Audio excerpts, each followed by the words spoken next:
ഒരാൾ പറഞ്ഞതെന്ന് വെച്ചാൽ ഇത് നിനക്ക് കൃപാസനത്തിൽ നിന്ന് വന്നപ്പോൾ അതിനകത്ത് ഏതോ ഫിറ്റ് ചെയ്ത് വിട്ടേക്കുന്നതെന്ന് പറഞ്ഞു എന്നോട്. പക്ഷേ ഞാൻ എല്ലാവരുടെ മുന്നിൽ എല്ലാവർക്കും ഇത് അയച്ചു കൊടുത്തിട്ടുണ്ട്. എത്ര പേർക്ക് അയച്ചു കൊടുത്തില്ല. എൻ്റെ ആ സാക്ഷ്യത്തിലൂടെ മാത്രം ഒരു 100-150 ആളുകൾ ഇവിടെ വന്ന് ഉടമ്പടി എടുത്തിട്ടുണ്ട് കേട്ടോ. എല്ലാവരും ഒരു 150 പേര് മേലെ ഉടമ്പടി എടുത്തിട്ടുണ്ട്. ഞാൻ അത്രമാത്രം മാതാവിൻ്റെ അടുത്ത് ഞാൻ വന്ന് ചെയ്യുന്ന ഇതാണ്.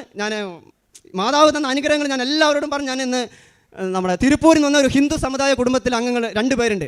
അവർ 2 പേരും കടത്തിൽ മുങ്ങിക്കിടക്കുമ്പോൾ ആത്മഹത്യ ചെയ്യാൻ വേണ്ടി ആലോചിച്ചിരുന്ന സമയത്താണ് ഞാൻ ഇവിടേക്ക് കയറി ചെന്നത്.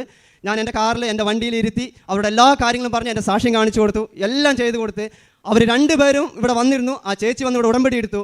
ആ ചേച്ചിക്ക് ആത്മഹത്യ എന്നുള്ള ഒരു പ്രവണത ഇല്ല എന്ന് അവരിന്ന് ഇവിടെ വന്ന് ഉടമ്പടി എടുത്തു. അക്രൈസ്തരാണ്.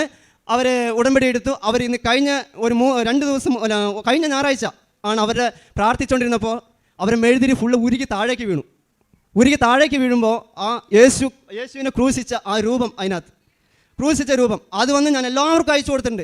ഞാൻ നേരിട്ട് കണ്ടവനാണ്. യേശു ക്രൂശിൽ നിൽക്കുന്ന മാതിരി നിൽക്കുന്നത്. പിന്നെ ആ ചേച്ചിക്ക് അത്രമാത്രം വിശ്വാസമാണ്. ആ ചേച്ചി ഇനി അടുത്ത ആഴ്ച ഇവിടെ വന്ന് ഉടമ്പടി പുതുക്കാൻ വരുന്നുണ്ട്. പലരെ ഞാൻ ഇതുപോലെ ഇവിടെ എത്തിക്കുന്നുണ്ട്. ഈ കൃപാസന എന്ന ഇതിലേക്ക് ഞാൻ എത്തിക്കുന്നുണ്ട്. എല്ലാവരോടും സംസാരിച്ചുകൊണ്ടാണ് ഞാൻ ഇവിടെ എത്തിച്ചുകൊണ്ടിരിക്കുന്നത്. ഈ മാതാവിൻ്റെ എനിക്ക് തന്ന എല്ലാ അനുഗ്രഹങ്ങളും പറഞ്ഞുകൊണ്ടാണ് എത്തിക്കുന്നത്. അതില്ലാണ്ട് എൻ്റെ കുഞ്ഞുങ്ങൾ, എൻ്റെ ഒരു സാക്ഷ്യം എന്താണെന്ന് വെച്ചാൽ, എൻ്റെ 2 കുഞ്ഞുങ്ങൾ, ഒരാൾ 5ാം ക്ലാസ്സിൽ പഠിക്കുന്നു, ഒരാൾ 3ാം ക്ലാസ്സിൽ പഠിക്കുന്നു. ഇതുവരെ നന്നായിട്ട് പഠിക്കും. പക്ഷേ ഇതുവരെ ഒരു പ്രൈസ് അവർ വാങ്ങിയിട്ടില്ല. പക്ഷേ ഞാനിവിടെ കൊണ്ടുവന്നു ഒരു ഫെബ്രുവരി മാസം അങ്ങോട്ട് കൊണ്ടുവന്ന് 2 പേരെ കൊണ്ടുവന്ന് നന്നായിട്ട് പ്രാർത്ഥിച്ചിട്ട് പോയി. ഏതെങ്കിലും ഒരു പ്രൈസ് എനിക്ക് കുഞ്ഞുങ്ങൾക്ക് കൊടുക്കണമെന്ന് പ്രാർത്ഥിച്ചുകൊണ്ട് പോയി. പക്ഷേ ഈ ആഗസ്റ്റ് മാസം എൻ്റെ 2 കുഞ്ഞുങ്ങൾ അവിടെ നിൽക്കുന്നുണ്ട്. ആ 2 കുഞ്ഞുങ്ങളും 14 ഫസ്റ്റ് പ്രൈസാണ് വാങ്ങി കൂട്ടിയിരിക്കുന്നത്. അത് ഞാൻ സിസ്റ്ററെ കാണിച്ചു കൊടുത്തിട്ടുണ്ട്. 14 ഫസ്റ്റ്. ആ എൻ്റെ പെൺകുഞ്ഞ് വന്ന് ചാമ്പ്യൻ ട്രോഫിയും ഏറ്റുവാങ്ങിയ കുട്ടിയാണ് നിൽക്കുന്നത്. അത്രമാത്രം ഞാൻ എന്താ പറയേണ്ടതെന്ന് എനിക്കറിയില്ല. അത്രമാത്രം എന്നെ അനുഗ്രഹിച്ചുകൊണ്ടിരിക്കുക മാതാവ്.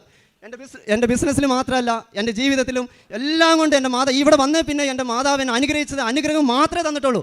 ഞാൻ അത്രമാത്രം അമ്മേനെ ഞാൻ മുറുകെ പിടിച്ചിരിക്കുക.